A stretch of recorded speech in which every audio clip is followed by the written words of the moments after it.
and to employ 20,000 people for the rest of the time. And This you is never all s- driven, You never saw a site like that. and this is all driven by your tariff policies. No chance this be happening without you.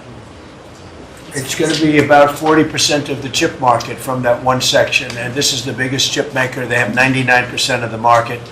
They come from Taiwan, and unlike the CHIP Act, which was done by Biden, where they hand everybody billions of dollars, the thing they don't need is money. They got plenty of money. What they need is an incentive to come in, and the tariffs, they're building because of the tariffs. If without the tariffs, and I like to say they're building because of November 5th, the election, and the tariffs, but I'm going to be a little more blunt. They're building because of the tariffs, and November 5th gave them the tariffs. So it's amazing when you look. And these are not companies that go out and say, well, we're going to build, we have to go get our financing. Let's go. Like we would, in New York, everybody would look, you get a building site, and then you'd look around for money, you'd look around for financing for 6 months, you'd get your financing. You'd build your building, the market would be good, you'd make money, the market would be bad, it wouldn't be so pretty, you'd have to negotiate, blah, blah, blah. This is different. These people have so much money, they don't know what to do.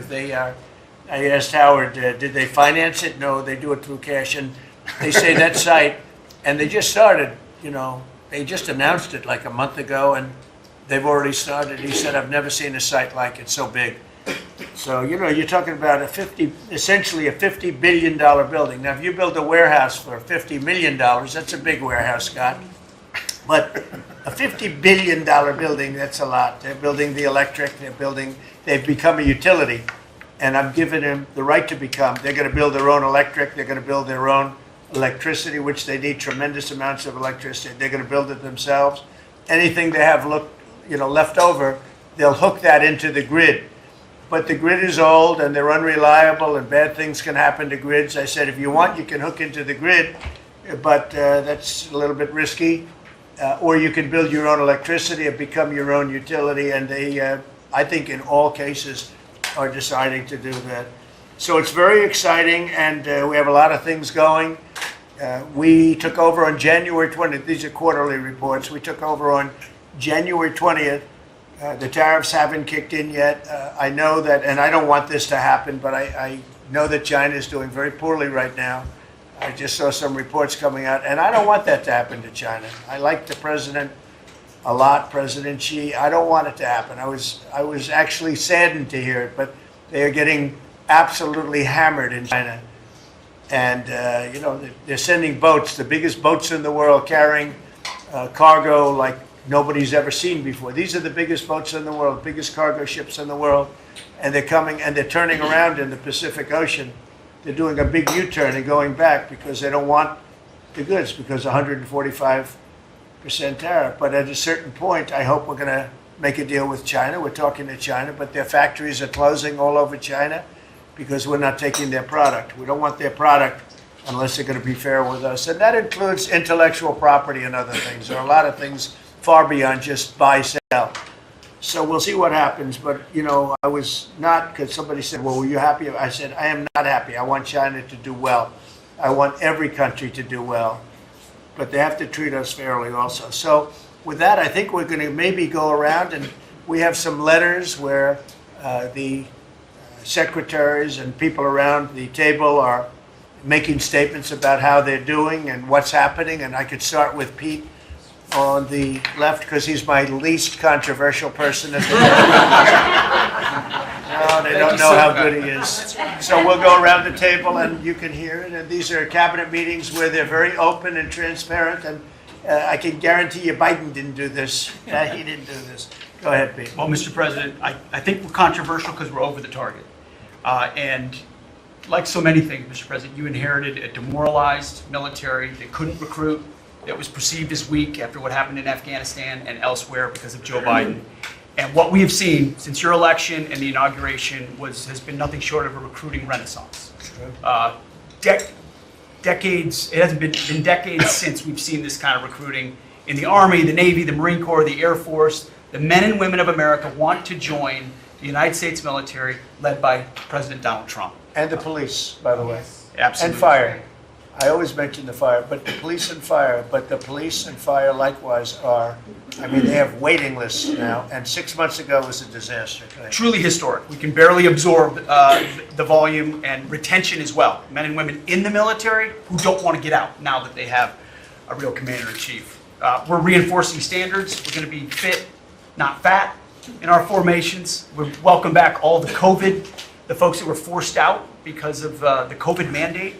We've ripped wokeness out of the military, sir, DEI, trans, and it's Fort Benning and Fort Bragg again at the DoD. We're rebuilding the military, sir. The Golden Dome is well underway.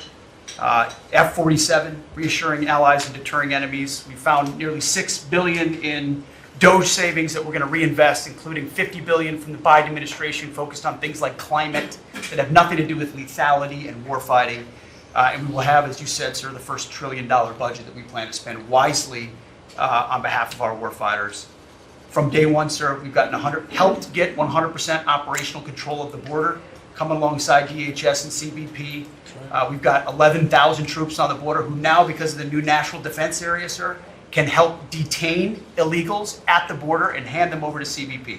It used to be if you saw camouflage on the border, they could hold binoculars, and that's it. And now we can detain and assist, and we're going to get 100% operational control of that border. Our NATO allies know they have to step up. The Houthis in the Middle East are feeling the weight of American power, and we're deterring communist China. So because of your leadership, sir, I believe we're making the military great again. And I thank you. Thank you very much. Thank you. Howard?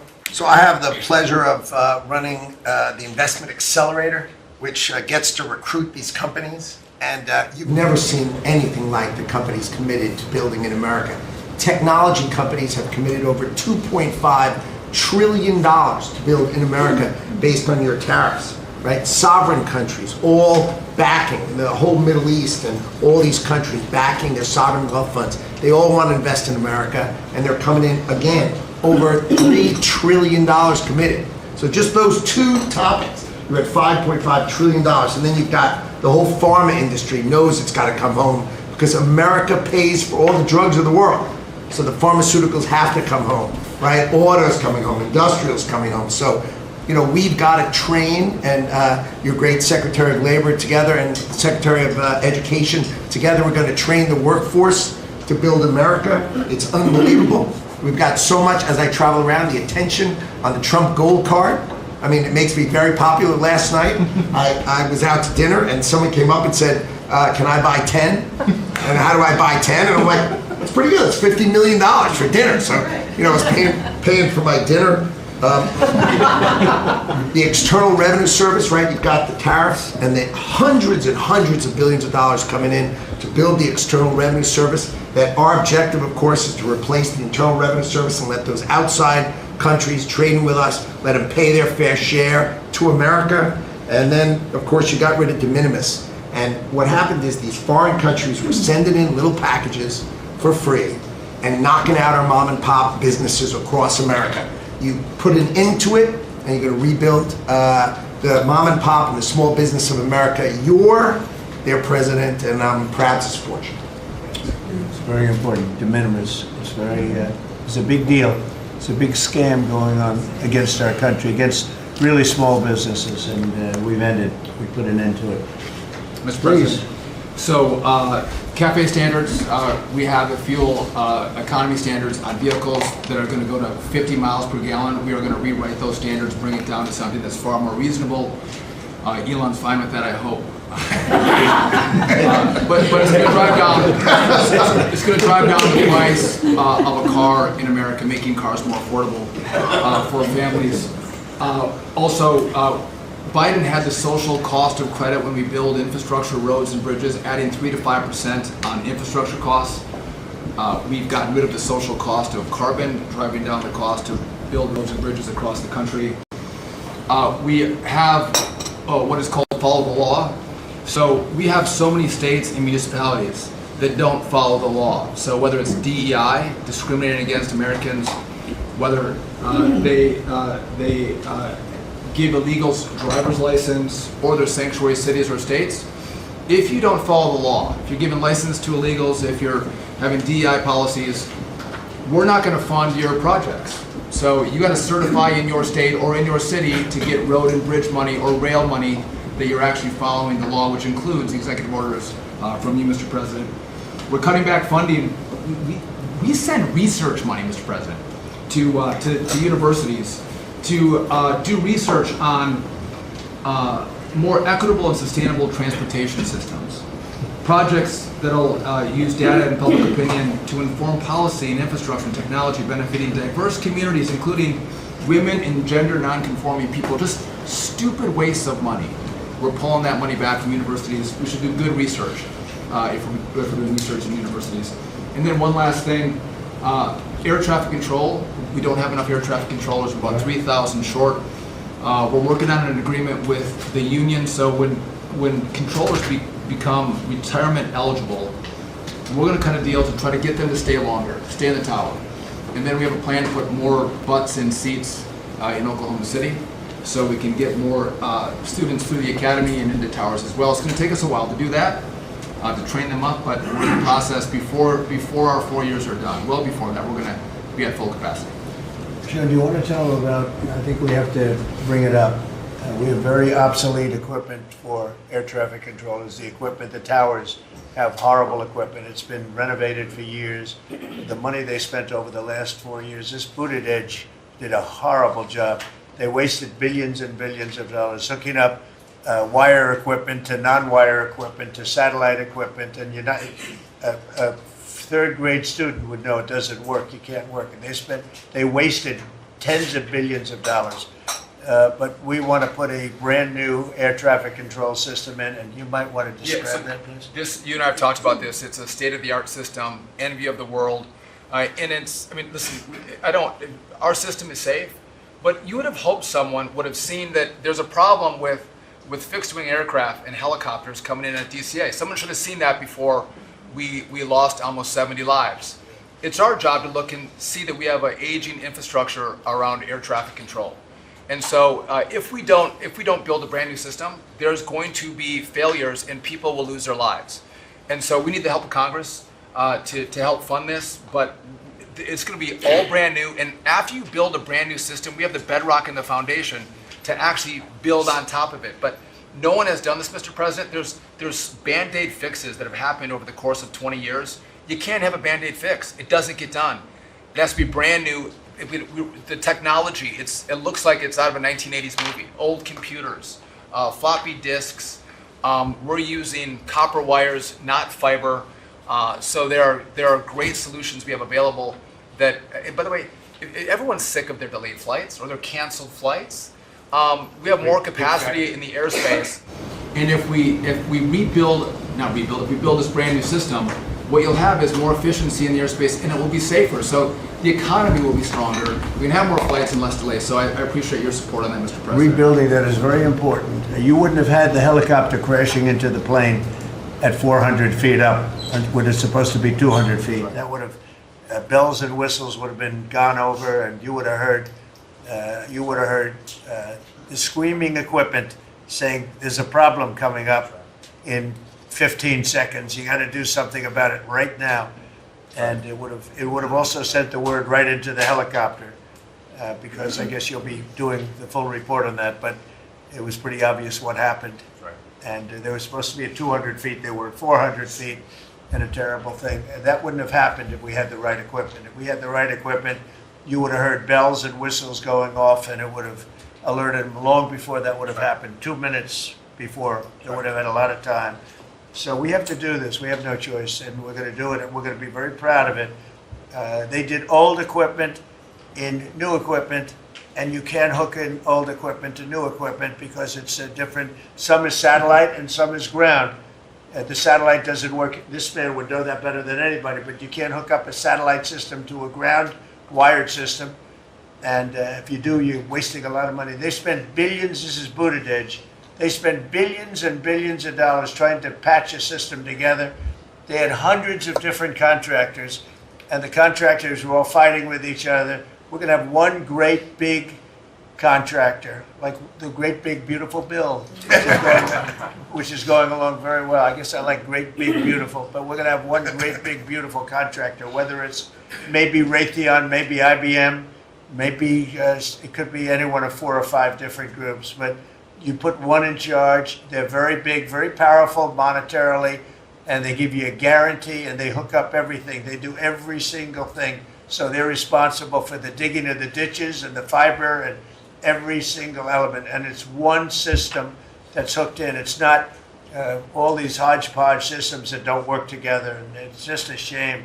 I mean, it's basic construction, but it's complex stuff. And there are a few companies that do it unbelievably well, and we're going to have that. So good job, Sean. I know that's your big project. And Mr. President, no one has done it because it is complex. It's hard to do because as you're building a brand new system, you have planes taking off and landing. And so because it's complex, no one has done it, and you've given the directive and the support to make this happen. So well, ours is going to be an all-new system. It's going to all hook up. It's going to be the same tower is going to have the same equipment, and all towers all over the country, all over the world actually, mostly, are going to be hooked in together. And when there's a problem, when planes are too close, you will hear a sound that's very ear-shattering, and I've heard it, and it's amazing. I mean, honestly, it's amazing. It's real genius stuff, and we didn't do that. What we did was just waste money. You could have just thrown it right out the window. What they did in this last 4 years was disgraceful. Whether it was the border or this, you can name 100 different things. The worst administration ever. Okay. Thank you, Mr. President. Thank you. And Mr. President. Secretary? Thank you. Yeah, Mr. President, thank you. And I think one of the things that I want people to understand about the VA is we're part of the national security interests you have, and you've laid the groundwork for that with leadership and making sure that with the Secretary of Defense and myself, we take care of veterans on 2 ends, one when they come in and one when they serve and they've earned the benefits that we have. And one of the things is if we're not doing our job on our end, then the recruitment and all goes down on the other end because we have a full spectrum. That's what leadership is about. What we found, speaking in the last 4 years, is we found an administration that wanted to throw money and people at problems, but they didn't want to put leadership in it. They just put money and people at it, and we saw wait times stay the same. We saw issues of suicide rates, death by suicide, not change. We saw a homelessness issue barely go down. We saw disability claims skyrocket. When you took place, over 250,000 back dislodged, which we're already bringing down almost 40,000 so far just in the last couple of months. But we've also put back what you, and I was in Congress when this happened, and I was glad to see it. The Mission Act is back front and center at the VA. We're actually doing community care. We're actually giving the veteran the choice that they've earned and they deserve, whether they can get their VA care inside our facilities or in the community. It's their choice. It's VA care. We're going to give them the highest quality care wherever they want to go. Also, we're expanding out options for treatments and others for those that are new. We're experimenting and looking at new counseling ideas, all new drug techniques that we can help with PTSD, TBI, the things that are affecting our veterans right now. But also we've taken the leadership to take people and bring them back into work where they're actually communicating. They're back in our offices. We put thousands of people back in. We're processing more claims daily than we were in the last little bit, hit 1 million before has ever happened, and we're actually bringing it down. And I've actually taken our deputy secretary, and he is actually handling a strike force now to bring down that disability claim, plus our regular work that we're having done. We've also taken almost $300+ million and taken it out of contracts that we've all heard about so far. We were doing contracts for meeting notes and PowerPoints, and if our folks didn't know how to do meeting notes and PowerPoints, go online and learn yourself. We're not going to pay for it anymore. And we took $360 million and put it back into community care and also our health records management system that we have. We've opened 6 new facilities just in the last little bit so all the media who wants to talk about how we're hurting healthcare, we just opened 6 new facilities. By the way, thank you, you're welcome. As we go from that, we continue. We've also took $11.6 billion in ceiling values of contracts and terminated that we did not need, resulting in significant cost avoidance for the future, but also still maintaining the ability to take care of our patients and also our disability benefits. We've also gotten unity again. We did away with $14 million in DEI spending. We've ended gender dysphoria treatments. We phased that out. All directed the savings from that go to paralyzed veterans and amputees. We've also continued to work toward, as you've, in anti-Semitism and also anti-Christian bias that we saw. The biggest thing though, Mr. President, I want to state, is you told me when you said for me to take this job, you said take care of my veterans. Well, we've done something in taking that step forward. The veteran is back first at the VA. The VA is not about itself anymore. We're not a self-feeding animal. It's about a service organization that takes care of one of the best we have, and that's our veterans. And that one, Mr. President, we're just getting started. Thank you, Doug. How are you doing with the suicide rates? We're getting, it's tough, Mr. President. That's something that we're looking at. This is something that we've had $588 million that's been spent over the last, especially 4 or 5 years to be prevention, and yet the numbers stay at 17 or 21, wherever you want to have it. We're now opening that back up, taking in nonprofits. We're bringing in others who have things that are actually looking at. I've worked with Secretary Kennedy and others on the idea of we're opening up the possibility of psychedelic treatment and others that give us an opportunity. We got to research it, make sure it's good, but it's opening up that possibility. And I think, again, veterans are understanding now that we're putting them first. When I go to these hospitals, they're actually coming up saying thanks. We're back in where we need to be, and we're seeing a workforce develop. So suicide is going to come down. It's also going to take some transition stuff that your secretary has been very helpful on. We've got to transfer them out of the military so they come to us better, but we're working on that. Good, very good. Great, thank you. Jeremy, sir? Mr. President, it may come as a surprise, but this has been the busiest 100 days. In history. By the way, in history. You know, this is the biggest deal ever done. If you sold IBM, ExxonMobil, and 5 other companies together, it's peanuts compared to what we're doing. This is the biggest deal ever done financially in the history of the world. And I think we're doing great. You're going to see some big, big results. Go ahead. And I'll just say something that Secretary Duffy said in his context, that because it's complex, no one has done it. So this is something, a reordering of global trade that hasn't happened since the end of World War II. And it's long overdue because we've seen manufacturing offshore under the old global trading system. When the net result of the global trading system is that all the manufacturing goes to Asia and other places, that's a system you have to replace. Right. That's what you're doing. They said you wouldn't be able to do global tariffs. We did it. They said everyone would retaliate. No one retaliated outside of China. They said no one would come to negotiate. We're talking to dozens of countries. They said no one would have offers. We have dozens of written offers. We have lots of countries in this week. This is like a break for me to come. You have the list that you showed me with all the countries that want to negotiate. They all want to negotiate. They want to make a deal. Don't zoom in on this. Yeah, this is like a tracker, right? We have all these columns of which countries have come in, when we started negotiations, who gave us an offer, are we in technical talks, and when do we expect to have deals done? Those are some weeks out, but Really we're amazing. working very quickly on this. That's good. Thank you, Jameson. You're going to have a lot of fun for the next 3 weeks. Fun. It will be fun. Michael, do you have anything? Mr. President, the last 4 years, the world experienced a total lack of zero leadership under Biden, and then we've had 100 days of your leadership with respect, with strength, starting with there'll be all hell to pay if you don't let our people go. Dozens, over 40 Americans have come home under your leadership.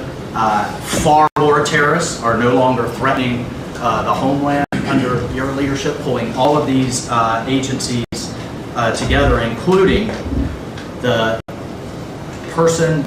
evil individual responsible for the Abbey Gate bombing, and to sit with the 13 Gold Star families, and you showing that follow-up and that justice has been incredible. But pulling this great team together, Mr. President, everything from revitalizing shipyards to cyber to space, that takes this entire team working together.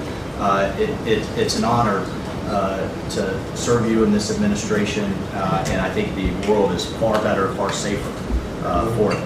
Thank you very much. The Abbey Gate is really important. This was a horrible thing that destroyed the image, frankly, of the Biden administration. What happened there was a disgrace. It should have never happened, and Pam is working very much on prosecuting that person.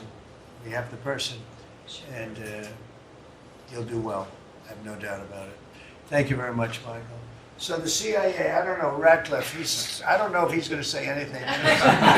He's probably the one person here that's not allowed to talk about the great job he's done, but go ahead anyway. Mr. President, as you know, at your direction, the CIA has deployed our unique covert action authorities in various places and continents to successfully advance your national security and foreign policy priorities, to advance peace, to end wars, to take terrorists off the battlefield, and to keep illicit drugs from coming into this country and harming Americans. Unfortunately, as much as I would love to detail your accomplishments in that regard, we can't do so in this crowd. But you and I both know, Mr. President, that you have had a profound positive impact on America's national security posture, and Americans are safer because of your leadership. What I can talk about publicly is, as has been mentioned, the CIA provided the intelligence that led to the apprehension of the Abbey Gate bomber, who is now being prosecuted by our great Attorney General and providing a measure of justice to those 13 families that suffered as a result of that disastrous Afghanistan withdrawal during the last administration. In addition, at your direction, Mr. President, the CIA has negotiated and secured the release of Americans like Mark Fogel and Ksenia Carolina, who have been wrongfully detained, sending the message that you will forget about no Americans that are being held in other places unfairly and unjustly. And finally, Mr. President, the CIA is being restructured at your direction to focus on our core mission and to eliminate the well-documented politicization that has taken place in the intelligence community from bad actors in the past, to focus on our core mission and to make America safe again. Thank you for the opportunity, Mr. President. Good job. You're doing a great job. Thank you very much. Russell? We're obviously involved in a number of budget bills that are moving, trying to make sure all of your priorities are reflected in the reconciliation, working on our upcoming budget. Wonderful job by the entire cabinet on that front. Details soon on that front. Sending up precision bills to Congress for things that Elon has found. But the regulatory aspect is something we don't talk about enough. And right now, you've given us a goal of 10 for 1. We are working right now with all of the agencies to rack up how big of a deregulatory agenda that we can have. When you came into office, you basically stopped $200 billion in costs to American families just by stopping the Biden regulatory agenda. That's about $2,000 per family. We think when we're going to hit these 10 for 1 goals that we could be in the neighborhood of about $900 billion in savings to American families. That would be substantially bigger than that $2,000 number. And the point that I would make, in addition to just savings cheaper to the American people, there's an aspect of wisdom when you're enforcing these rules that comes into play. And I'm your regulator for the Consumer Financial Protection Bureau, and we found this small mortgage lender in Chicago. His name is Barry Stern. They had a firm called Townstone. And CFPB had gone after him because he complained about crime in Chicago, literally the same thing that the Democrat mayor had talked about, and they came after him for 7 years on a redlining disparate impact claim and ruined his life. We overturned that. We apologized on your behalf to that individual, and we basically, without having to go through notice and comment, we ended the policy that set that in motion. And so that's happening across these agencies with how they are using their enforcement discretion, and it will only continue based on the stone wall of backing that you've given us to make these hard calls. I don't think they're actually that hard, but no one's done it to this point, and we were able to go forward and do that with the backing that you've given us. So maybe the biggest thing we're working on, maybe bigger than tariffs in a certain sense, is we call it the One Big Beautiful Bill. And that's wielding its way right now through the Senate. And John Thune has been actually amazing. And the Speaker has been so great, Congress. Mike Johnson has been really two guys that they get along great, and it's just been a beautiful, unified attack, really, because we have to attack because the Democrats are trying to stop it at every turn. It would mean a 58% tax hike if they were successful, and lots of other bad things beyond the tax hike. But with us, it'll be the biggest tax cut in American history. How are we doing with the bill? We're doing great. We're day in, day out, hour by hour negotiations to make sure your stuff is in there, and to make sure we have the border resources, the defense resources, and to save the American people some tax money and make sure all those tax cuts that you ran on are in there that help get people back into the workforce. And I think we're making a ton of progress. I think we're doing well. Like I said, the biggest tax cut in the history of our country. and it would be the biggest tax increase if the Democrats are successful. They're the only people I've ever seen running for office where they want to increase taxes, but this would be a 58, maybe a 60% tax increase, unsustainable for the American people. Thank you very much, great job. Susie, the most powerful woman in the world, basically. I agree with that. I'll be brief so you can hear from these amazing people. Congratulations to everyone on 100 days that's been it's unparalleled in my memory and best I can tell ever. But it hasn't been busy for busy's sake. The President's promises made to the American people have been kept time and time and time again. You all have been out there spreading the word with community groups in states and media. It hasn't gone unnoticed, and let's work hard to the next 100 and have equally as much success then. Thank you. And you've done a great job, Susie. I think everybody agrees. Huh?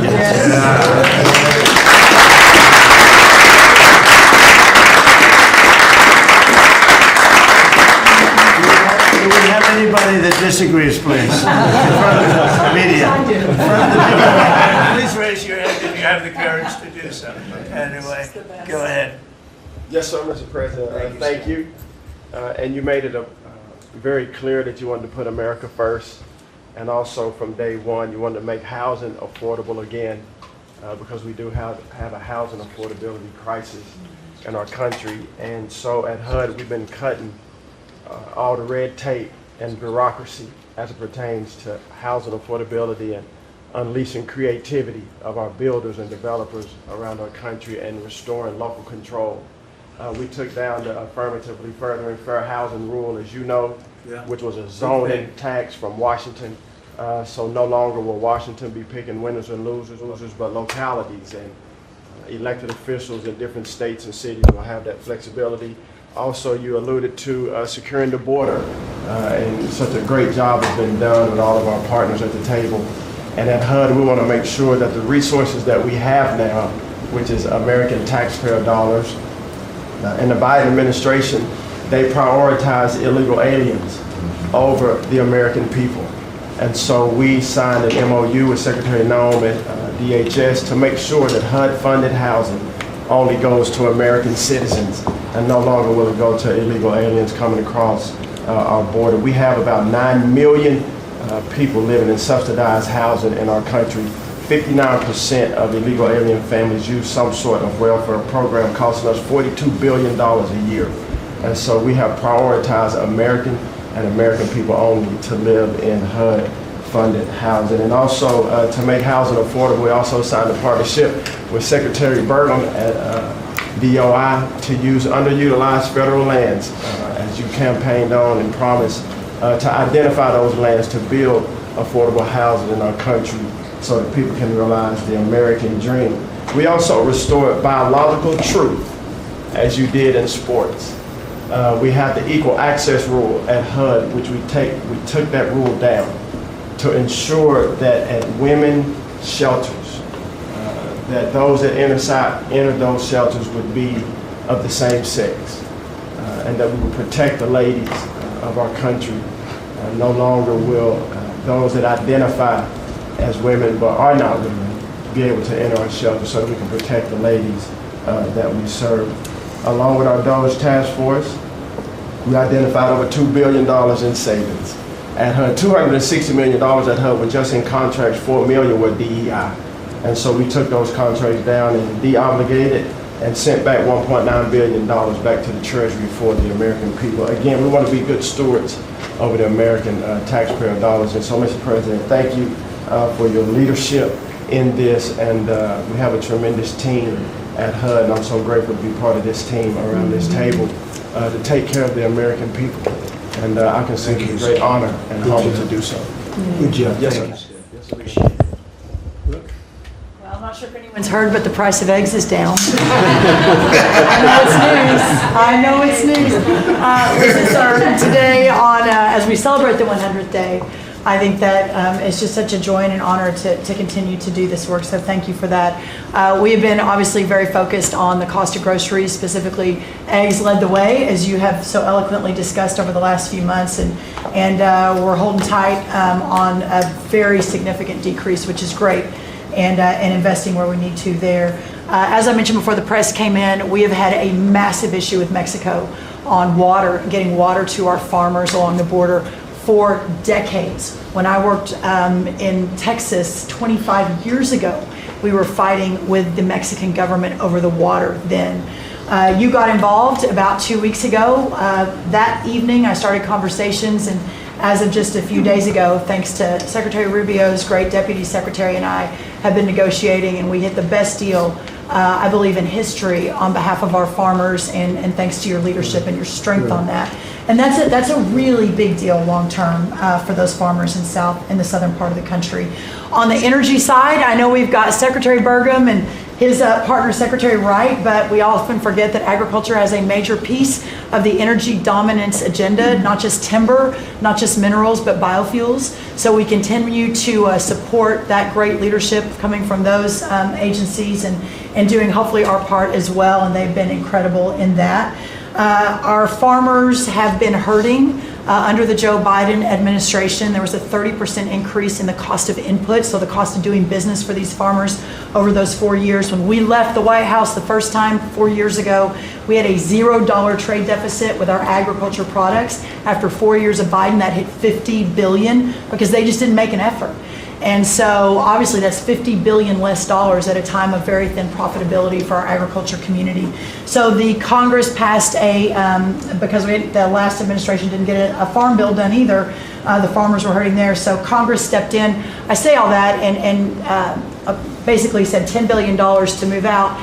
USDA, fastest in history, that money went out to those farmers that couldn't make plant their crops. And so I'm really proud of that, and you'll hear a lot of that from our farmers today, that this USDA is moving more quickly than any ever before. And we're not organizing money based on the color of skin and other ways, which was how the last administration was moving out.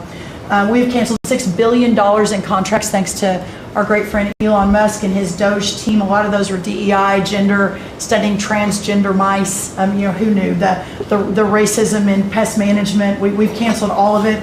We're going through a major restructuring. USDA is one of the biggest agencies. It's sort of a catch-all, and we're really downsizing and aligning around putting farmers first, which is really important. A big part of USDA though is food stamps. It is perhaps one of the largest, if not the largest, welfare program, and it's a supplemental nutrition program. Secretary Kennedy and I have been working very closely. We were in Texas yesterday talking about nutrition and agriculture. You can't make America healthy again without your farmers and your ranchers as your partner. So ensuring that our food stamp program and those at the bottom end of the socioeconomic ladder really have access to nutritious foods as we're facing an obesity crisis and a chronic disease crisis, which I'm sure Secretary Kennedy will touch on.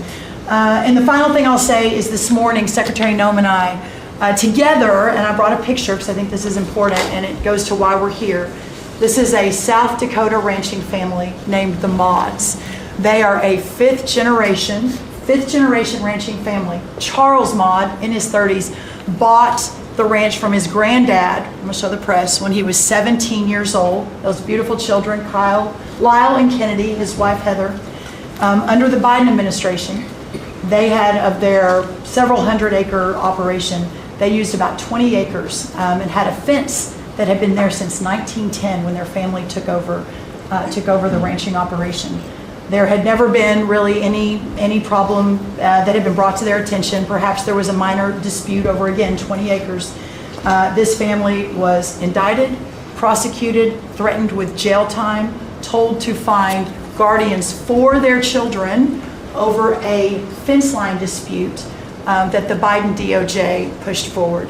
So this morning, on the steps of the U.S. Department of Agriculture with Secretary Noem, who was their governor, as the governor of South Dakota, which is where these great people are from, all criminal charges were dropped, and really appreciate the Department of Justice. It was a really big day as we sent the signal that the over-criminalization and using government, and you know this better than anyone because you were in the crosshairs for so long, that those days are over and the regulation through prosecution is no more. And so this family is one of many that we'll now be talking to ensure that never happens again. Thank you. Thank you. Please, Scott. Sir, it's been a momentous 100 days with you at the helm, and I view this 100 days as setting the table for peace deals, trade deals, tax deals. So the next 100 days will be harvesting. You've created negotiating leverage and leadership that are going to yield remarkable results. Energy costs have plummeted. Mortgage rates are down, food costs are moving lower, and American families are finding their financial footing again. I had a group in today. America, under your leadership, is on the verge of becoming an AI superpower, that our economy had become barbelled. We had high tech and finance on one side, natural resources led by energy, which the previous administration tried to kill on the other, and you're filling in between with precision manufacturing that we're going to be bringing back through good trade policies, good tax policies. Under the DOGE at Treasury and the IRS, cost, tech support, and efficiency have increased. We have the IRS revenues are up, and thanks to the young man sent over by DOGE, the IT update that began in 1990, which was begun before he was born, is going to be finished during your term. So trade, you couldn't make it up, trade, taxes, and deregulation, the one big beautiful bill under your leadership. Speaker Johnson and Leader Thune have done a great job, but they have you as the closer on many of their members. And I'll just close by saying economic security is national security is economic security, and it's never been better. We're rebuilding it, and as I said last week at the IMF and World Bank conferences, America first does not mean America alone. Under President Trump, it means leadership. Yeah. Well said. Thank you. Are you busy enough? He's doing a great job. Thank you very much. Mr. President, thank you, and thanks to the cabinet. So at the risk of insulting everybody else at the table, I believe that I am the youngest member sitting at the table. And, it occurred to me that from the time that I was born to the time that Donald J. Trump was inaugurated just a few months ago, we went from, again, 40 years, we went from the world's manufacturing superpower to one in which we depend on the People's Republic of China to make the things that we need. We went from the proudest military in the world to one in which we failed to meet our recruiting goals. And we went from one in which bipartisan border policy was the consensus of both Democrats and Republicans to one in which we allowed 20 million people to run roughshod illegally over the countryside, causing crime, causing a stress in the welfare system. And again, that happened over the lifetime of the youngest member of the cabinet. And what has happened in 100 days is that we've started to reverse every single one of those negative trends. And I think what it shows to me is that the president, and you sit in the Oval Office and you see these portraits of presidents past, and let's be honest, most of them have been placeholders. They've been people who have allowed their staff to sign executive orders with an auto pen instead of men of action. And the reason the media attacks this administration as chaotic is because the president is solving the problems the American people set about to solve. He's actually doing the things that he promised that he would do. And Mr. President, it's been an honor to be part of it for the past 100 days. And let me just make one other observation, because it's interesting. I've seen the data, I've monitored it, I've looked at it, but the most underreported fact of the first 100 days is that we came in with a massive recruitment shortfall. And in 100 days of Secretary Hegseth and President Trump's leadership, we now have people breaking down the doors to join our military. To the media assembled here, it's a really interesting question. Why has that happened? Completely aside from the fact that I think it's a good thing, or I think that President Trump deserves political credit for it, why did we go from a military where people didn't want to serve to now all of a sudden they do want to serve? That's a story you guys should cover, But compared to that, how much time have you instead focused on the fact that we deported an MS-13 gang member with a valid deportation order? And why is it that the press is so focused on the fake BS rather than what's really going on in the country? I think that what we've shown, sir, is that you can do a lot. You can do a lot in 100 days, but you've also unfortunately revealed that too much of the American media hasn't learned the lessons of the past 40 years. Thank you, sir. Thank you. Ma'am? President, your first 100 days has far exceeded that of any other presidency in this country, ever. Ever. Never seen anything like it. Thank you. Your directive to me was very simple: make America safe. And despite that, we've still been defending over 200 civil lawsuits filed against you. On top of everything else, I think I'm representing every one of you in this room in some capacity. And no, you will not be arrested by the U.S. Marshals. Over 200 lawsuits, over 50 injunctions. And now we've got multiple cases in front of the Supreme Court, and we will succeed, and we are doing great in front of the Supreme Court, President, and we'll continue on with that. I was at DEA yesterday, and they said to me, you, Donald Trump, have taken the handcuffs off of DEA agents. And as a result of, since you have been in office, President Trump, your DOJ agencies have seized more than 22 million fentanyl pills, 3,400 kilos of fentanyl since you've been, your last 100 days, which saved, are you ready for this, media? 258 million lives. Kids are dying every day because they're taking this junk laced with something else. They don't know what they're taking. They think they're buying a Tylenol or an Adderall and a Xanax, and it's laced with fentanyl, and they're dropping dead. And no longer because of you, what you've done. ATF, since you've been in office, President, along with DOJ agencies, seized 14,500 guns off the streets. Why aren't people reporting that? 651,000 rounds of ammo. That's up 151% from 2024. That's keeping America safe. We've rescinded death penalty. We are now seeking the death penalty on cases. I'm signing death warrants. We are going after terrorism. We are going after arsonists. Whether you're burning Teslas, we will see. We've arrested 9 people so far in 7 jurisdictions. No negotiations, 20 years in prison, or you're burning down the governor's mansion in Pennsylvania. We will be there to protect you. And I've been talking to Governor Shapiro, and he greatly appreciated you reaching out as well. ISIS terrorist, we got one in New York, right around the corner. We got an ISIS terrorist in New York. We have an October 7th task force. We just broke up a huge human trafficking ring by the Sinaloa cartel. 1,000 pounds of methamphetamine on our streets.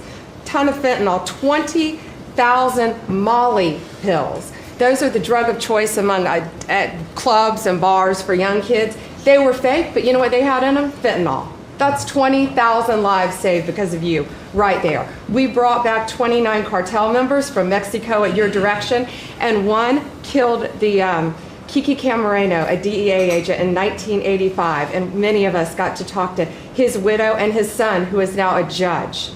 And they started crying. They have tried to get that guy back forever. And thanks to so many of you in this room working together, they have justice. They were crying on the phone because of what you did, President Trump. Thank you. We're going after anti-Semitism. We're unleashing everything you told us. No more DEI, no more weaponization. We have rescinded, as I said, 200 policies, and I could go on all day long, but we are doing everything in our power to keep America safe at your direction. Thank you. Thank you, President. You're really doing a great job. Thank you very much. Okay, let's go. Nice to see you, Mr. President. Well, first of all, I think what you've heard amongst this team is the leadership, because it's given us the latitude really to collaborate amongst each other, not only in this room, as Jameson mentioned, we kind of get a break for a couple of hours here, but we stay in contact actually every other day that we're working for you. And I think what that says is, I was speaking to, for instance, the Farm Bureau of Texas yesterday. I'm not the Ag Secretary, but it matters to the workforce. I'm working with the other secretaries, Lutnick and McMahon, on education and the workforce investments that you've asked me to do.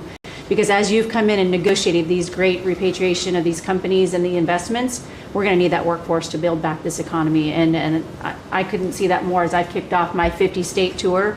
We've been in 5 states so far. We'll finish all 50 states by the end of the year. And what we're talking to is the American workforce and these companies about what the market demand is. That's the difference, that we finally have made that connection. What do they need? How quick do they need it? And how fast can I get these either apprenticeships toward that million that we've put that lofty goal? We've already added 80,000 new apprenticeships already just since January. So at the Department of Labor, that tour has kicked off, and I couldn't be more honored to be on the ground and see my colleagues that we're passing in the skies, but we're on the ground together because we're all collaborating together. One of the things that we're talking about, illegal immigration, I have put states on notice. I warned all 50 governors that if they continue to reward illegal immigration by treating unemployment benefits as a handout, they're going to lose their federal funding as well. We can no longer continue to give unemployment insurance to illegal immigrants. And so I've let those governors, and I sent out that letter last week. We also eliminated discriminatory DEI offices within the department, specifically the Office of Federal Contract Compliance Programs. Most of our federal contracts were really just to focus on DEI enforcement. We were really punishing a lot of these companies. If they weren't complying, they weren't going to have a federal contract. We've let go of that program completely. $4.4 billion in unspent COVID funds came back to the Treasury from the CARES Act. Billions were collecting dust in these coffers, in the state coffers. We've asked for that money back to return to the Department of Treasury.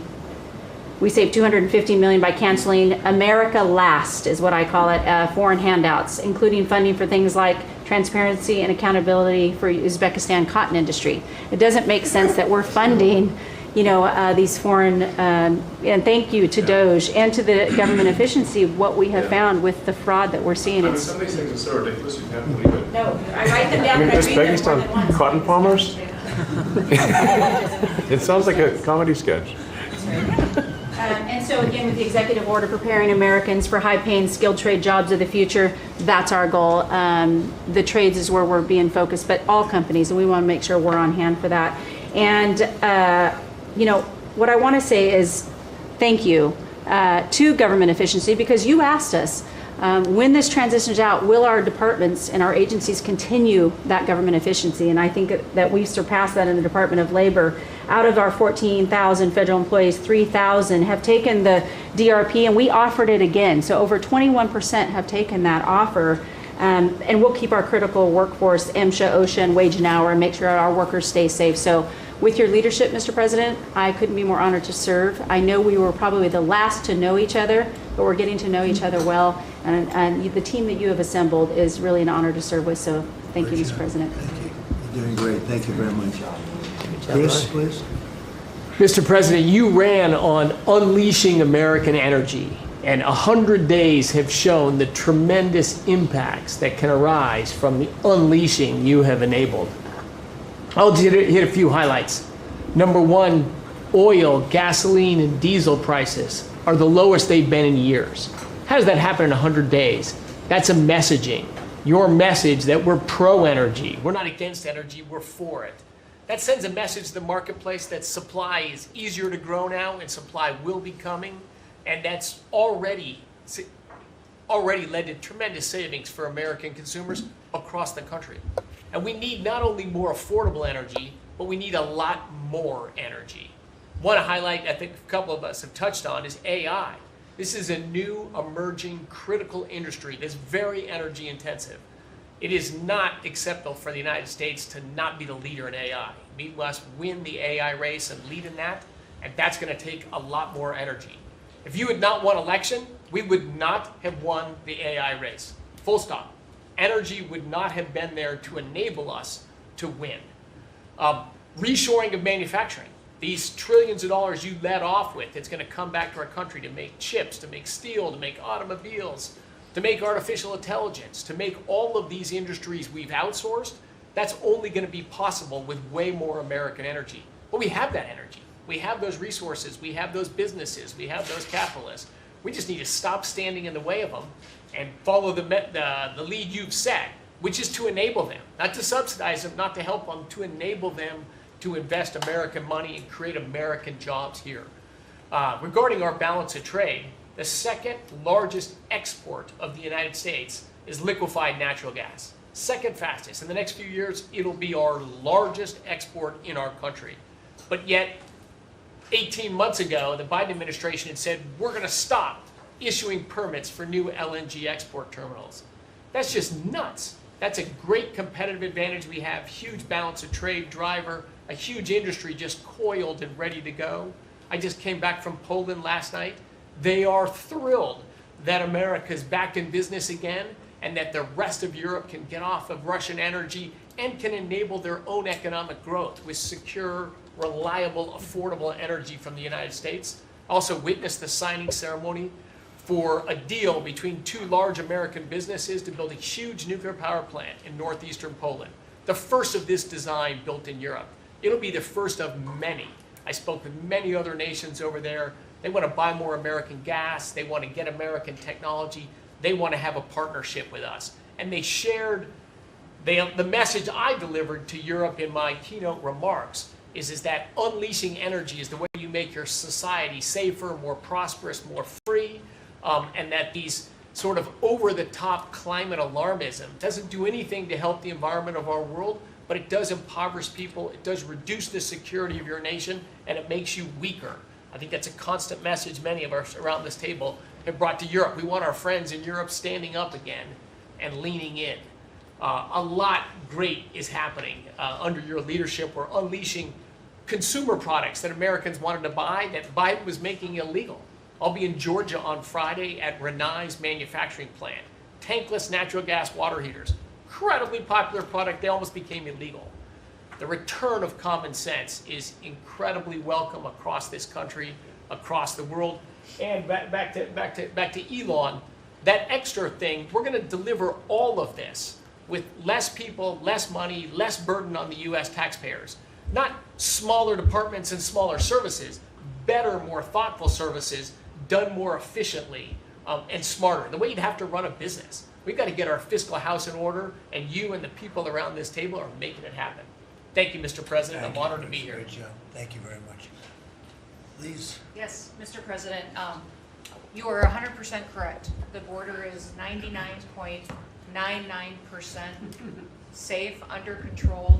You have completely reversed the entire situation. In fact, the day before yesterday, I was down in El Paso, and those Border Patrol agents are so impacted by how you have changed things in a year. They have put up huge pictures that say, under the Biden administration, the mobs of people that were pushing through razor wire and trampling children, and the chaos and the violence that was happening at that same location, they have a picture there that says, this is what the Biden administration looks like, and this is what the Trump administration looks like. It's peaceful. People who do business between Mexico and America are coming through. They're doing it legally. They're following the law, and it's all because of what you've done and what you've empowered them to do. The recruitment for Border Patrol is through the roof.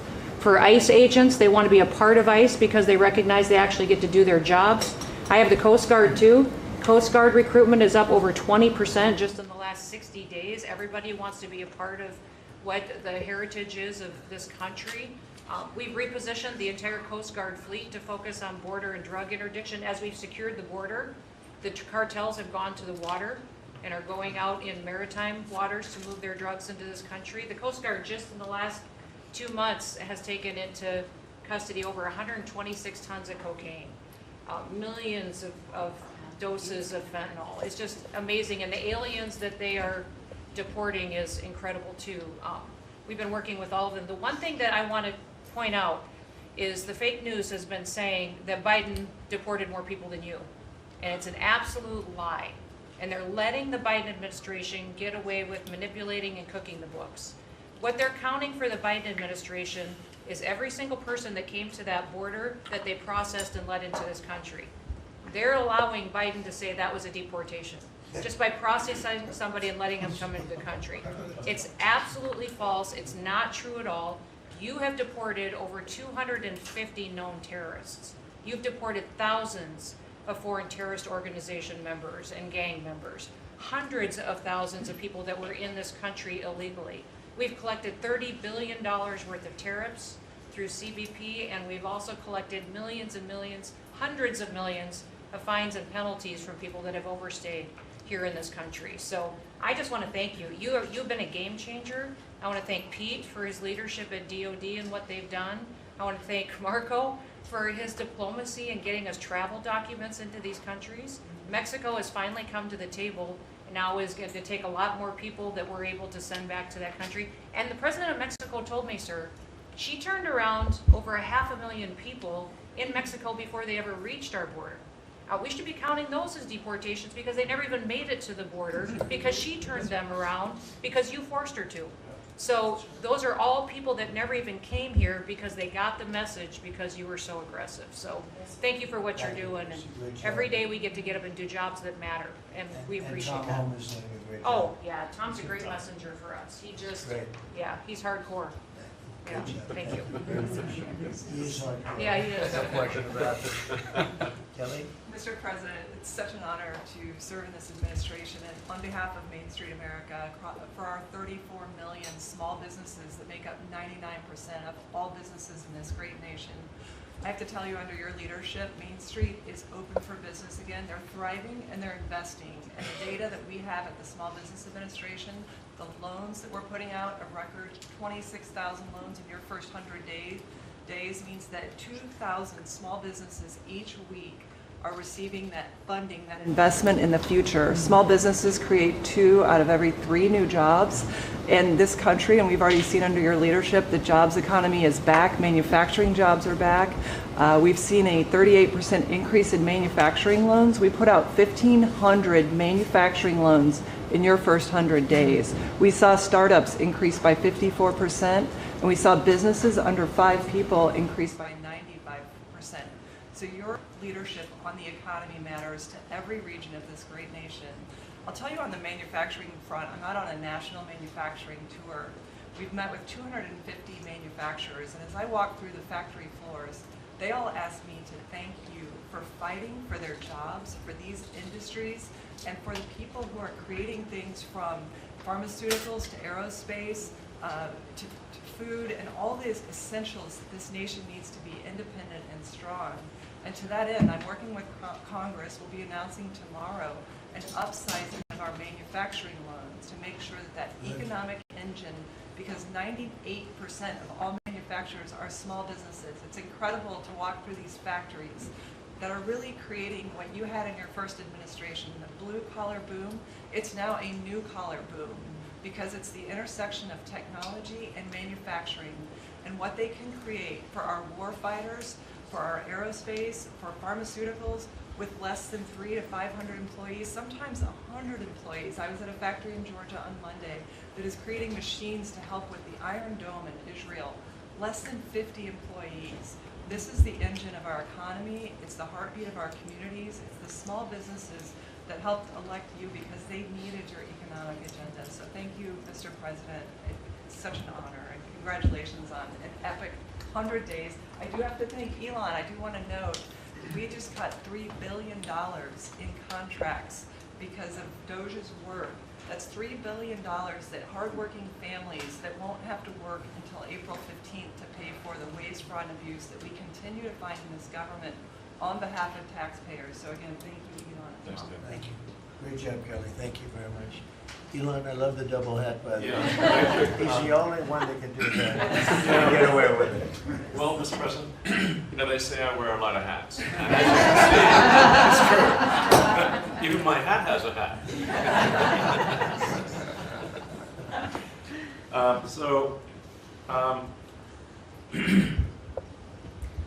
You know, the American people voted for secure borders, safe cities, and sensible spending. And that's what they've gotten. A tremendous amount has been accomplished in the first 100 days. As everyone has said, it's more than has been accomplished in any administration before, ever, period. This portends very well for what will happen for the rest of the administration. I think this could be the greatest administration since the founding of the country. Well, we all want to thank you for your help. You know, you really have sacrificed a lot. Been treated very unfairly. Well, they do like to burn my cars, which is not great. You know, it could be better. But you have been treated unfairly. But vast majority of people in this country really respect and appreciate you, and this whole room can say that very strongly. You've really been a tremendous help. You opened up a lot of eyes as to what could be done, and we just want to thank you very much. And you know, you're invited to stay as long as you want. At some point, I guess he wants to get back home to his cars and his.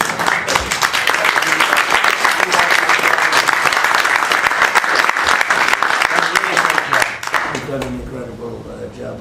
Thank you. $150 billion. Think of that. Yeah. It's 160 now. Yeah, 160. Counting. They said, oh, it could have been more. And a lot of stuff is being worked on. Yeah. That number could be doubled and even tripled. A lot of things are being worked on that we don't count yet because it's not quite there. But Yes. You've done a fantastic job, and we appreciate it very much, Elon. You know, Thank you, and it's also an honor to work with your incredible cabinet. I just like to say thank you, everyone, for it's great to work with you. Thank you very much. Thank you. Mr. President, congratulations on this truly historic first 100 days of your administration, really only made possible by your focused leadership on delivering the mandate the American people gave you. You've empowered all of us to deliver that mandate, and I'm grateful to have the privilege of leading the intelligence community towards ending the weaponization, politicization of the intelligence community that's gone on for far too long. And building out what is truly a lean and agile and effective intelligence community that is helping you deliver that promise to the American people of safety, security, and freedom. So, Mr. President, I'd like to highlight just 3 of the areas where we are helping to support your leadership and your work in making America safe again and bringing about these changes. First of all, because of your designation of cartels as foreign terrorist organizations, I took immediate action with our National Counterterrorism Center to prioritize their focus on those terrorists and gang members who are trying to enter our country through legal or illegal means, and to seek out those who already are here in our country because of the Biden administration's 4 years of open borders. We've been working very closely with your great Attorney General's team at the DEA to get these known cartels into our systems to be able to stop them at the border, and turning over names to Department of Homeland Security and the FBI to be able to find those who are already here in our country. Just the other day, we found 700 alien terrorists who have ties to MS-13, Tren de Aragua, and the Sinaloa cartel. Just yesterday, our NCTC identified almost 600 individuals with ties to other terrorists who came through our borders illegally, claimed asylum, and under the Biden administration were paroled here within our borders. Secondly, Mr. President, like too many organizations in the federal government, the ODNI has become very bloated with too much waste and abuse going on within the organization. We've done a few immediate steps. We are doing more. The ODNI is 25% smaller and more lean today than it was when I walked in the door and when you took office. Secondly, we have just this morning actually shut down a human capital office.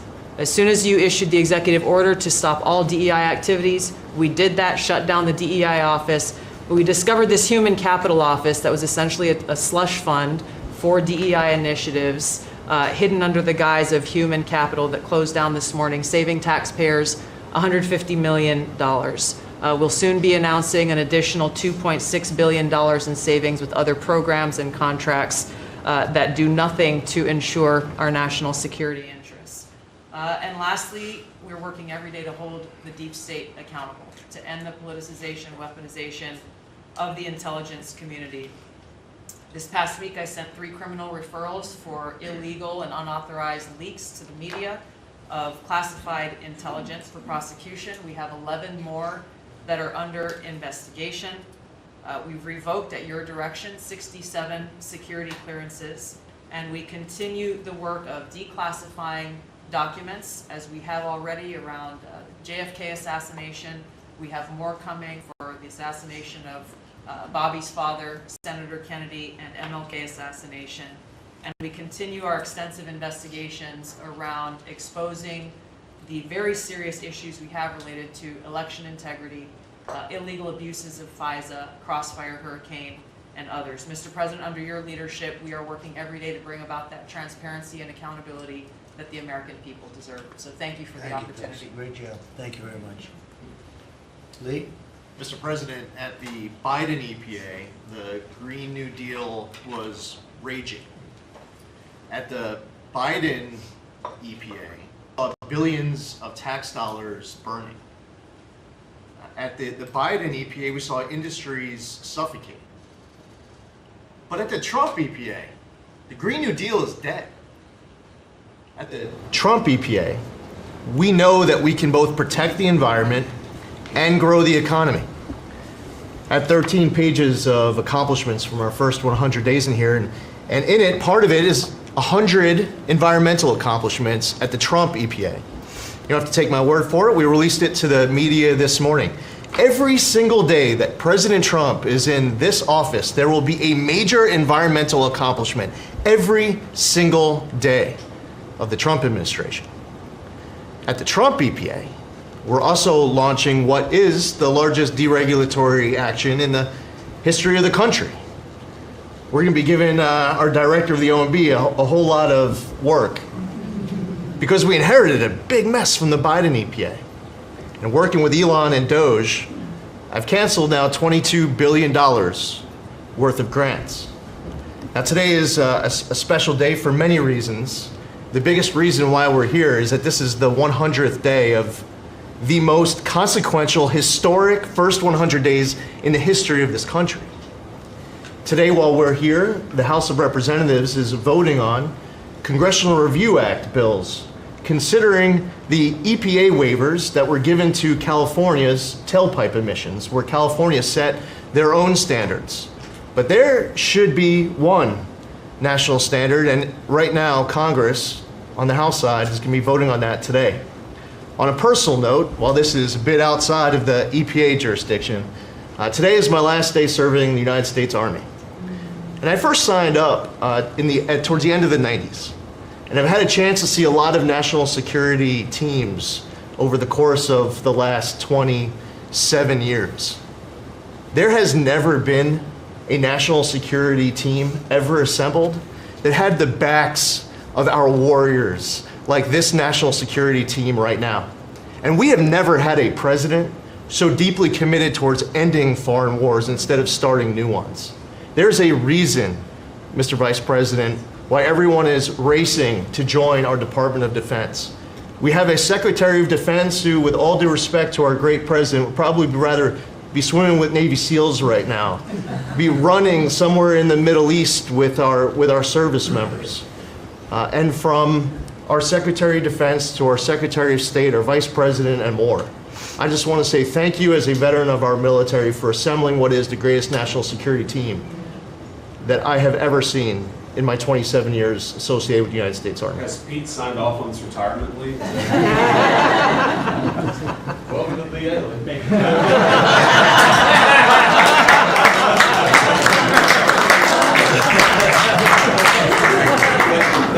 Thank you for service, Lee. Yeah, thank you. Absolutely. So, well, Mr. President, I don't think I have ever worked so hard to try to fire myself. We're certainly making great strides in that. We've reduced the folks over at the Department of Education by about 50% now through our RIF program, and so we've closed a lot of the district offices, consolidated, so there are a lot fewer people working a lot more efficiently in the Department of Education. The commissioners of education in every state, and I was at a meeting with them not too long ago for not only our states but our territories. They are thrilled with the opportunity now to be able to have more control over the education in their states, to get rid of a lot of the red tape and regulation that's kept them from doing what they're doing. So we're seeing, I think, great improvements. We'll see test scores, I believe. It'll take a bit for them to be able to go up, but I think now that they're going to have the opportunity to put in their own programs, we'll see that grow.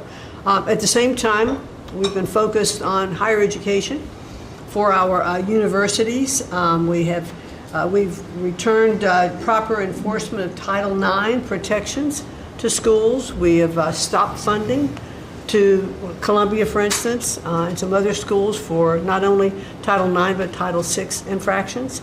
And those are moving along. I think we've brought people to the table. They know that you're serious. You meant what you said. They're going to make changes. They're making their campuses safer again. Anti-Semitism was just out of control in many of our universities.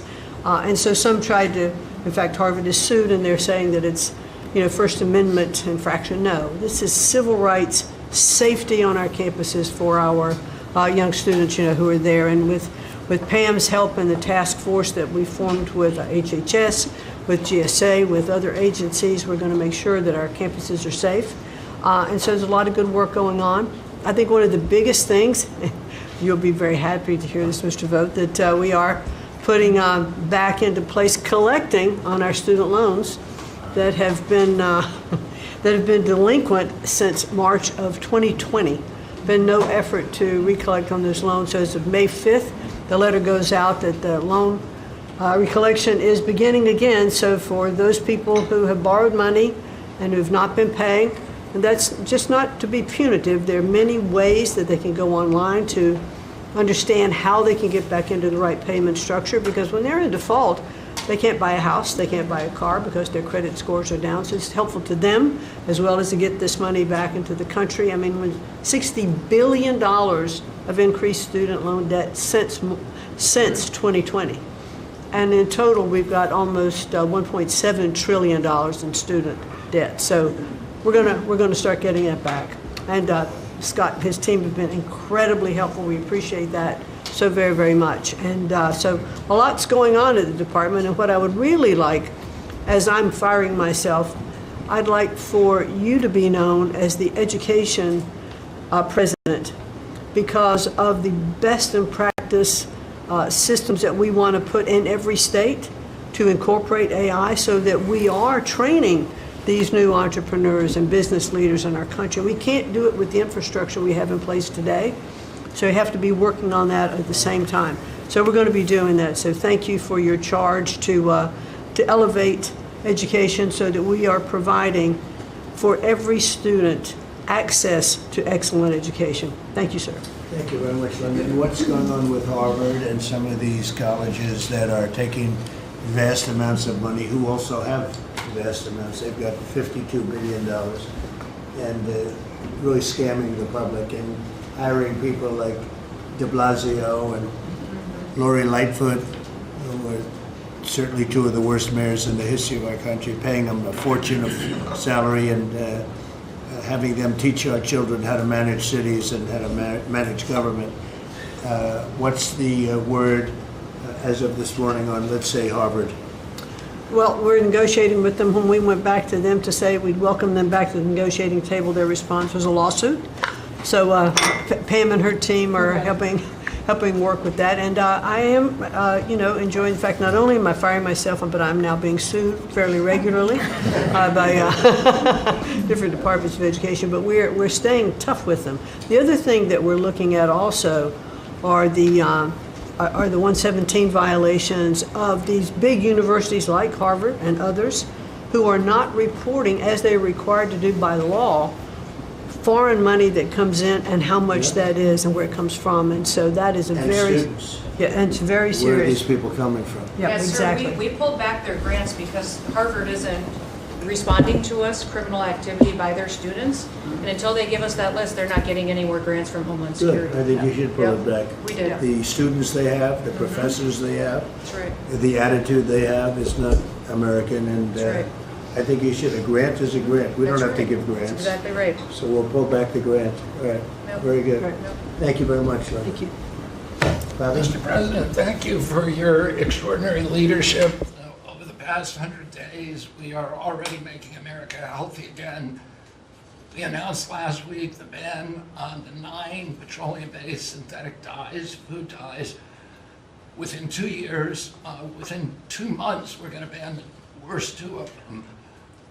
I am working with Secretary Rollins on dietary guidelines, the dietary guidelines that the President Biden's administration gave us. 453 pages. They're basically unreadable. And they are the product of the same kind of politicized science that drove Fruit Loops to the top of the food pyramid. And we're going to do real science, gold standard science. We're going to develop we have till December to do it, but we are working very, very fast together. We're going to get it done by the end of the summer in time to drive change, major dramatic changes in the school food, school lunch programs over the next school year. I'm working also with Secretary Rollins on the SNAP program and to get sodas and candy off of the food stamp program. 10% of food stamps go to the SNAP.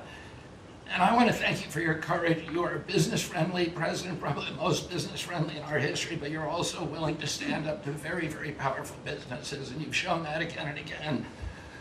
Secretary Rollins had the soda industry come and knock on her door very much, very loudly, and they said to her, well, the SNAP program is not supposed to be about nutrition. She pointed out to them that there is no nutrition in a soda.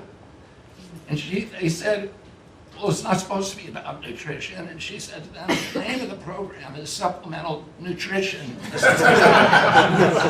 is about nutrition. And we should, we have 38% of our kids are diabetic or pre-diabetic, and we are paying at both ends. We're paying for the food-like substances that make them diabetic, and then we're being bankrupt. We're spending $1 trillion a year on metabolic dysfunction. It's existential and it's not sustainable. We have, I visited Arizona, West Virginia, Utah, and Indiana in the last 2 weeks, who have all applied for SNAP waivers. We're encouraging, thanks to Brooke Rollins' leadership, all of the states to apply for those waivers. I also visited Utah, which is the first state to ban supplemental fluoride. Florida yesterday passed a bill to ban supplemental fluoride. I'm confident Governor DeSantis is going to sign that.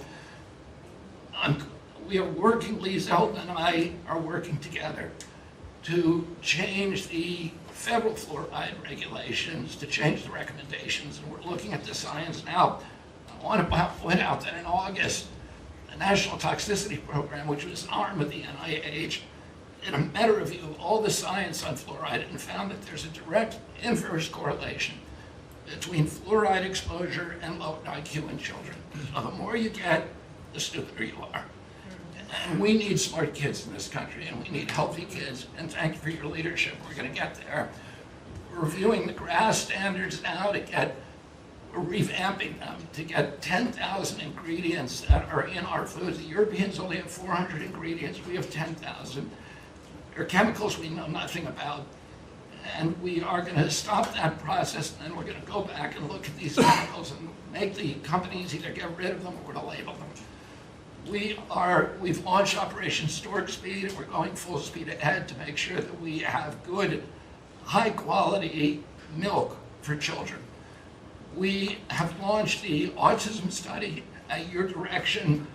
By September, we'll have some of the first answers. Within 6 months of that, we will have definitive answers, not only for autism, but for the etiology of a whole range of autoimmune diseases that have become epidemic in our children. We have ended HHS as the role as the vector, the principal vector in this country for child trafficking. And during the Biden administration, HHS became a collaborator in child trafficking and for sex and for slavery. And we have ended that, and we're very aggressively going out and trying to find these children, the 300,000 children that were lost by the Biden administration. And we have ended funding for gender mutilation surgeries and other kind of gender dysphoria practices, and thanks to Elon, we have saved $67 billion at our agency without compromising any of our critical programs. Mr. President, I want to thank you for your vision. for your leadership, for giving me the 100 busiest days of my life, and most exciting and most rewarding. And there's, over the next 100 days, we're going to do much, much more. That's good. Thank you very much, Bobby. Very good, very important. Thank you. Doug, please. Well, President Trump, on your first day in office, you wisely declared a national energy emergency. And this was essential because it was the signal that we're going to go 180 degrees from the disastrous and dangerous Biden policies that were based on a climate ideology that was the root cause of the inflation in this country. It was the root cause of wars abroad. It was the root cause of our manufacturing disappearing from our country.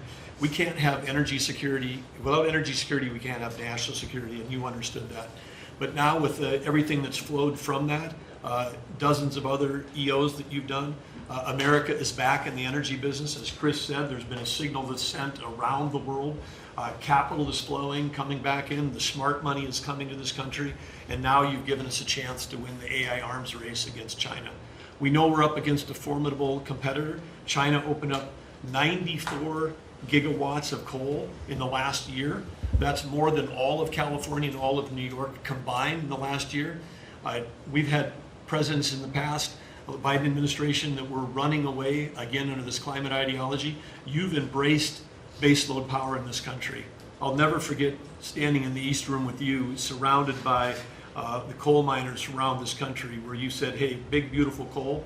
As we work to try to identify the balance sheet of America, our earliest estimate is that the coal resources in America, just on public lands, could be worth $8 trillion with a T. That was all going to be taken off our balance sheet if we weren't going to touch it. But now we're back in the business. I was 1,800 feet underground in a coal mine in Alabama a couple weeks ago. They do metallurgical coal. Without metallurgical coal, we can't produce steel. This is a plant. This is a plant that would have been in a mining operation that would have been shut down under the Biden administration. What we're doing here, back in the business, we're doing leasing. We're leasing for oil and gas. We're leasing for timber with Brooke Rollins. We're leasing for grazing. We're leasing for critical minerals, which is key. And when we lease the public lands appropriately and by the law to do that, we're bringing in revenue. We're bringing in jobs. We're helping strengthen America. And so we're treating our natural resources like the American balance sheet they are.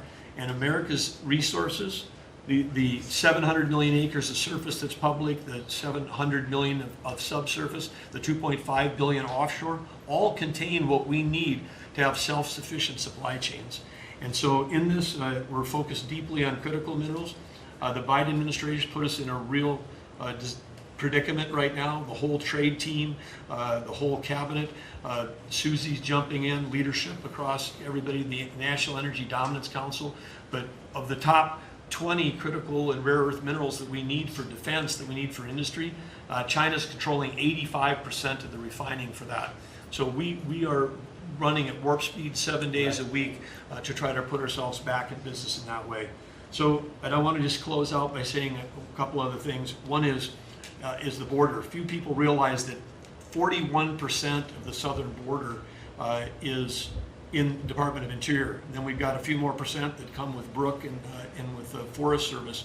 But that's been a risk area. Part of the reason everyone was pouring into our country, Biden wasn't enforcing the border laws. They definitely weren't enforcing it on public lands. And so again, using tying two presidents that had a great propensity for action, Theodore Roosevelt in 1907 created what was called the Roosevelt Reservation, 60-foot strip that go from Texas all the way to the Pacific Ocean, because he was worried in some future state there might be smuggling. I don't think he was anticipating human smuggling and fentanyl trafficking, but that has been largely unused.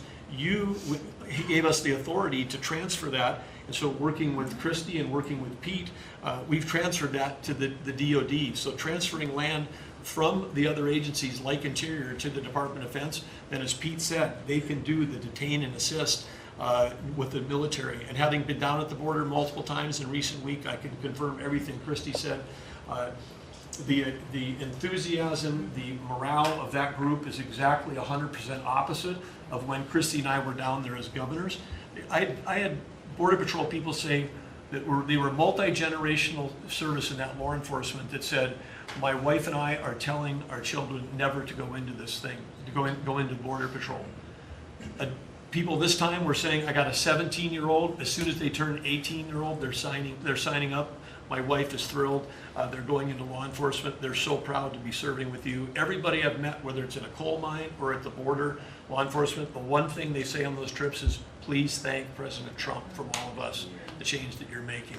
And I want to say especially this became very dear when we last week renamed a U.S. Wildlife Refuge in honor of Jocelyn Nungare. Jocelyn Nungare, of course, lost her life tragically to illegal Venezuelan gang members in this country in a horrific way. But her mother, Alexis, was at that ceremony. Her grandmother was there, and Jocelyn's great-grandmother was there. There are 3 other generations of that family were there. They all wanted to pass on their thank you too, and we've secured her name forever as a sanctuary, and really is saying that every child, every 12-year-old, every child in America should be safe in their own communities, and you've dedicated a beautiful piece on the coast in honor of her. So, President Trump, in your first term, when I had a chance to work with you as governor, you were courageous. The thing that's empowering this amazing group of people around this table, and you've probably assembled the greatest cabinet ever, is that this time you're not just courageous, you're actually fearless. And it's your fearlessness to take on the issues that other presidents would not touch, whether it's the work that we're doing with successfully streamlining and right-sizing government, or whether it's taking on the issues at the border, or whether it's embracing the power we need to win the aliens race. You're fearlessly doing that, and that creates it just all of us can sprint because you're running ahead. So thank you. Thank you, Doug, and you are doing a great job. And with Chris, that's a pretty much unbeatable combination, I have to tell you. So thank you both very much. Thank you, Doug. It's great. Marco? Well, it's not easy to go last after all these reports that have come here. First of all, Mr. So I better be good, and I'll be short as well. A couple things, Mr. President. I think you deserve a lot of credit for 2 things. The first is assembling this great team of people. Some of whom I've known for a long time, others who I've gotten to know during this period of time, but putting together a team, not just of talented individuals, but that work well together. It's something never going to be reported on in the media or fully seen, but it happens every single day. For the most part, I interact with almost everyone around this table at some level, and because of Secretary Kennedy, I'm afraid to eat anything. So, At least in front of him. he said Tootsie Rolls are okay in moderation. But it's a great team. And here's the second, and I tell this to people all the time. This is incredibly rewarding service, and you hear it in everyone's voices. That traditionally in the past, and it's one of the problems we got in as a country, is presidents would say, okay, let's go do something, and then they would have to do a study, and then a study on the study, and then a long internal deliberative process, and by the time you got to it, it was too late, or somebody had forgotten it. In this administration, it's moving. You know the direction because you know why you were elected. The American people elected you very clearly, and basically it's measured, I used to say by days and weeks, now it's measured by hours and minutes, but action is happening. And that's what people want to see. And I'm going to talk about foreign policy in particular because I'm not sure this is fully appreciated. This president inherited 30 years of foreign policy that was built around what was good for the world. In essence, the decisions we made as a government in trade and foreign policy was basically, is it good for the world? Is it good for the global community? And under President Trump, we're making a foreign policy now was it good for America? I was appointed by you and confirmed by the Senate to be the head of the United States Department of State. Not the World Department of State, not the Global Department of State, the United States Department of State. And what that means is our foreign policy is guided by 3 things. Does it make America stronger? Does it make America safer? And does it make America richer? If something doesn't do one of those 3 things, and hopefully all 3 of those things, we're not doing it. Now, we went out and hired a consulting firm to help us organize ourselves. Luckily, they were free. They're called the Department of Government Efficiency. And they helped us do a couple things. Number 1 is our foreign aid. We were funding some crazy stuff. Crazy stuff. You tell me, how does a puppet show in some country around the world make us stronger, safer, or more prosperous? So we got rid of puppet shows and a bunch of other things. I'm sure there were very good puppet shows. And I'm sure that a bunch of charities in the world can go pay for it, but the American taxpayer should not. We've also, by the way, Mr. President, under your direction, reorganized the Department of State. We had offices within offices within offices that didn't even know they existed themselves, not to mention the rest of them. And so we've begun to reorganize that as a way to be able to empower our embassies and our ambassadors and our regional bureaus to do what many of them signed up to do. And we have a great team of ambassadors you've appointed. They're coming online every single day. Very talented people that are involved. Something else we got out of the business of, wasn't widely reported, or maybe it was. We had an office in the Department of State whose job it was to censor Americans. And by the way, I'm not going to say who it is. I'll leave it up to them. There's at least one person at this table today who had a dossier in that building of social media posts to identify them as purveyors of disinformation. We have these dossiers. We are going to be turning those over to these individuals. Was it me or Elon? We can follow up with the media story. Well, we are going to turn over these dossiers to the individuals, and they'll decide whether they want to disclose it or not. But just think about the Department of State of the United States had set up an office to monitor the social media posts and commentary of American citizens to identify them as vectors of disinformation, when we know that the best way to combat disinformation is freedom of speech and transparency. And so that's what we're going to be in the business of doing. We're not going to have an office that does that. Beyond that, Mr. President, and this I'll move quickly because this has been a team effort, we have gone to countries all over the world and said, hey, you want good relations with the United States, you need to take back your people that are here illegally. And we've had historic cooperation. Beyond that, and I say this unapologetically, we are actively searching for other countries to take people from third countries. So we are actively, not just El Salvador, we are working with other countries to say, despicable human beings to your countries, will you do that as a favor to us? And the further away from America, the better, so they can't come back across the border. I'm not apologetic about it. We are doing that. The president was elected to keep America safe and to get rid of a bunch of perverts and pedophiles and child rapists out of our country. Here's something else we've done. We stopped giving student visas to people who are coming here to burn down our universities and take over libraries and harass people. Why are we giving student visas to people who are coming here to create disruption? And we've taken away the student visas of people that are come here to do that. It's simple. If you're coming to America to start riots, we're not going to give you, we're going to take away your student visa. And by the way, every country in the world that I travel, 14 countries in 14 weeks, you know what they all say to me? Yes, that's what we would do too. So the only people who seem to disagree with this are a handful of federal judges and a bunch of crazy people who get paid to write and report. So anyway, we're getting rid of that. The last, but now here's some good news. You know, we're going to have the World Cup, the FIFA World Cup, the FIFA Club Cup, and then we're going to have the Olympics. So we have to have a Consular Affairs Bureau. We have very good, talented people there, but we are going to infuse technology, again, working with our consultants, to be able to, millions of people are coming into this country for this. And, but we've done it to improve customer service. So some of us who served in Congress recognize that about a year and a half ago, we had a meltdown under Biden. You couldn't get a passport. You have people calling, I have a cruise on Friday, my passport expires. In the month of March, we processed 2.78 million Americans, their passports. That is the historic, never in any, it's the largest single month processing of passports ever. And we think it's a good way to build the momentum to be able to do the visas. Two last points I want to make. We have a great team that you've built. I want to especially acknowledge Steve Woodcock. This is a person that doesn't have to be doing what he's doing. He has a very good life in Miami, my hometown as well. He has worked incredibly hard, has done it without any agenda, and we need to acknowledge him. I want to acknowledge Mr. Boulos as well, who did something really great last week. They told us this war between the Democratic Republic of Congo and Rwanda is intractable. It can never happen. It will never happen. I sent Mr. Boulos, your envoy. A week later, I look on my schedule, the signing of a declaration of peace between the Democratic Republic of Congo and Rwanda. We signed it at the State Department last week. We hope it will lead now to a lasting, permanent peace that we hope to invite them back to Washington to sign. So two great, and we have a lot of good people working on our teams as well, but these are two great people. Mike Waltz alluded to this earlier, and this is the last point. In the first 100 days of the 47th presidency, 47 wrongfully detained Americans have been returned to the United States, thanks to your leadership and the diplomacy that was exercised to make that happen. 47 for the 47th president in the first 100 days. And that's all credit to you, Mr. President. Thank you for the honor to be able to serve alongside you, for you, and alongside all these excellent people. Thank you very much, Marco. Really great job. So, you know, I've been involved in a lot of groups of people over the years, good groups, bad groups, all types of groups, but I have been involved in some incredible groups, but I've never been more proud and impressed, frankly. Impressed is maybe even more important but I've never been more proud or impressed than I am with this group. This is an amazing group of people, and I hope some of those television cameras were blazing and it was on so people could watch this because, frankly, no matter who you are, no matter where you come from, this is an impressive people.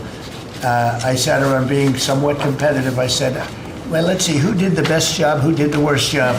And I determined that everybody is like the same, and there was no worst job. Everybody was outstanding. Everybody did a job. You couldn't pick a winner. The only thing you can say is nobody did a bad job or even a fair job.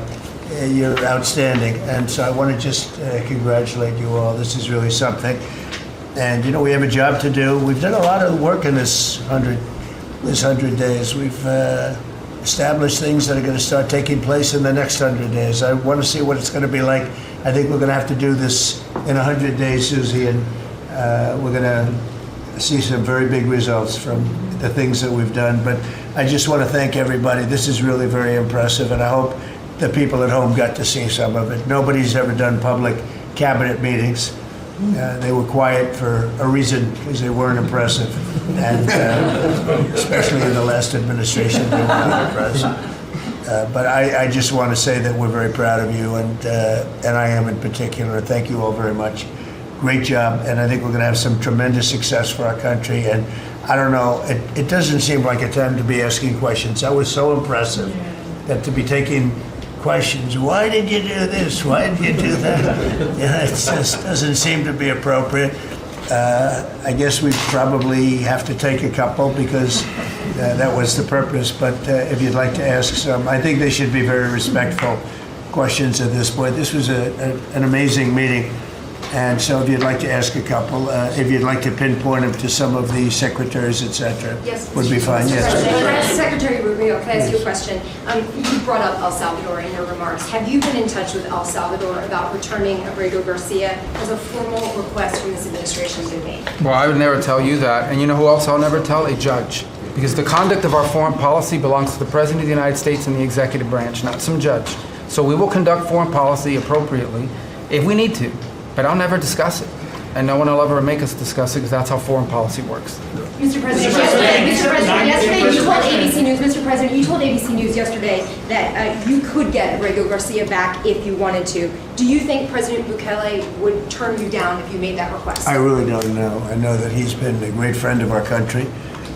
He's gotten a lot less money than this would take from us if we were going to build these jails and do what he's doing.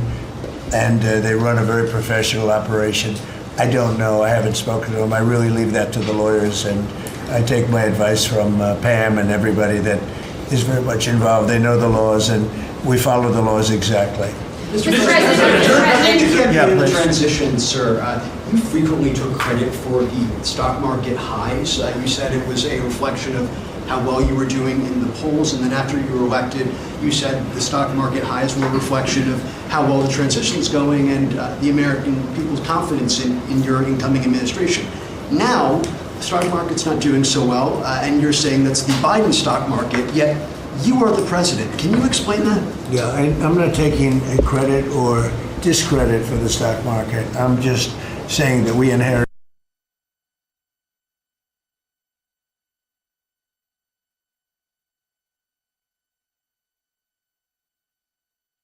place for 4 years before us. When you look at prisoners being allowed to come into our country at will, just at will, people from mental institutions, gang members, drug dealers, when you look at that, what they've done to our country, and also having to do with finance, look at what happened with inflation. We had the worst inflation probably in the history of our country. They say 48 years, but it ate away at people. And even though you saw a stock market going up somewhat, because in my case, I had the biggest stock market increase, 88% in the last term, in my last term. But I don't view the stock market as the end all. It's an indicator. But what the stock market really tells you, and when you look at the stock market in this case, is it says how bad a situation we inherited. This was a quarter that we looked at today, and we took all of us together. We came in on January 20th. So this is Biden. And you could even say the next quarter is sort of Biden because it doesn't just happen on a daily or an hourly basis. But we're turning it around. It's a big ship to turn around, and we're going to have the greatest country financially in the history of the world, I believe. I think we're going to do things and we had to do it. We reset the table. We were being ripped off by every single country with just about, without exception. I'd have to really think hard for who hasn't taken advantage. And I don't even blame those countries. I blame the person that was sitting right here where I am for allowing it to happen, where our country was ripped off on trade, hundreds of billions of dollars. And now we're doing better than we've done in a long time. You know, we were losing $4 to $5 to even $6 billion a day on trade with Biden. And now we have it down to a very manageable number, and the tariffs, for the most part, haven't even kicked in yet. So that's the way. Stock markets, to me, are an indication, but the big indication is what's happening, and the people around the table know what's happening. Yes. The Ukraine minerals deal is set to be signed in 24 hours or What's so. it? Is it true that the Ukraine minerals deal is about to be signed in the next 24 hours or so? There's some reports saying that. And if it's true, has the deal changed at all from the last time we heard about it? Well, I'll ask Scott to answer the question because he's responsible for it. Yeah, our side's ready to sign. The Ukrainians decided last night to make some last-minute changes. We're sure that they will reconsider that, and we are ready to sign this afternoon if they are. Can you talk about those last-minute changes? What was removed or put in its place? Nothing's been removed. It's the same agreement that we agreed to on the weekend. No changes on our side. Just to put that in perspective, though, when I came here, I said, how much money have we given to Ukraine? The real number is about $350 billion. It's unthinkable. And we had no security. We had no nothing.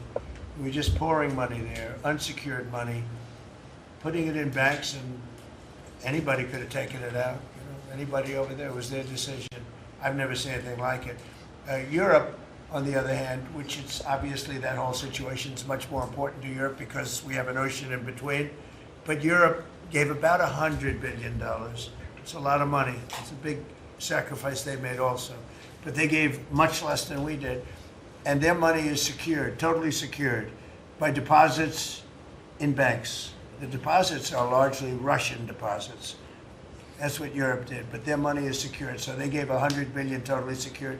We gave money like it's throwing it out the window. And it was done by Biden, and this is Biden's war. This isn't Trump's war. I'm trying to get out. And more than the money, they're losing about 5,000 young Russian and Ukrainian soldiers a week, mostly. There's some people also being killed in towns where missiles should not have been shot, small cities and towns. But we are trying to save the lives of about 5,000 young, mostly soldiers, that are losing their lives a week. I see satellite photos, probably off one of his satellites, come to think of it. But I see satellite photos every week of fields with arms and heads and legs scattered all over. It's a violent, violent, horrible situation. And more important than the money, I want to save the lives of people from other countries that are dying so stupidly, so needlessly, and they're dying. But I said, what are we doing? How did we get into this war? Would have never happened if I were president. Everybody knows, and it didn't happen for 4 years. Wasn't even thought of. I discussed it with President Putin a lot. Ukraine, it was the apple of his eye, but there was no way he was going to do anything. Zero chance. And I said, you know, we feel foolish. The Europeans are putting up money. It's totally secure. They get the money back. We're putting up much more money. We have absolutely nothing. And I didn't want to make a complicated deal. I didn't want to make a deal that couldn't be made because Ukraine doesn't have very much money. They're going through a very bad period of time. It's been brutal. But I felt very foolish being a judge. So I said, well, we want something for our efforts beyond what you would think would be acceptable. And we said rare earth. They're very